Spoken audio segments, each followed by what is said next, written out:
kaya kalinis ka ikan sa Santa Lucia National High School.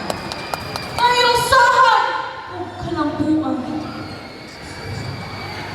Sugod ka ni Adto panahon pa sa atong mga katiguangan, paunat sa kusog atong nakinig na andan, inubanan sa itigay sa balang, angin ng sayaw, kultura, ipanampo, himsahan, ipapigbabaw.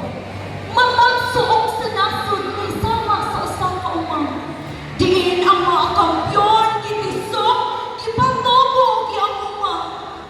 Mga entablado na himuin saksi sa singot o paningkamot sa mga awit, mananayaw o magbabalak na sa kadaugan mikapon.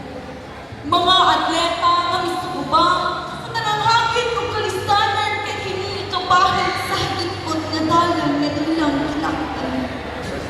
Mga sakripisyo, dili malikayan, kinahanglan mahiaguman aron makapot ang kinapungtin sa kalampusan.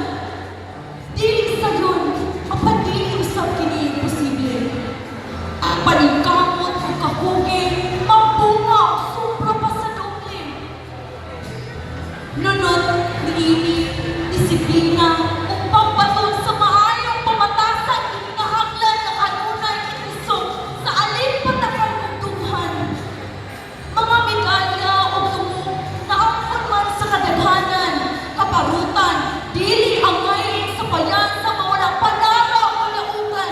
Tungod kay ang patuod ng bulok sa panagsangka sa abilidad. Mao ang pangungol, dili lamang sa kalidad, kundi lakip na ang dignidad. Pagpalikon, dili lamang putob sa pisikal nga bahid, disiplinadong mentalidad, ang ayan usab nga tunay lahin. Resulta, dili lamang lawas nga lansing og likon. Kamatuguran, daon, lakip ang pagkamatuguran. Kaya usahan, gumikan sa mga programa sa kaunat sa usog. Inubanan sa kalambukan, diin ang kultura, hatagan o pasidungo. Tanan ang alayon gamit ang kalantip sa tahuna o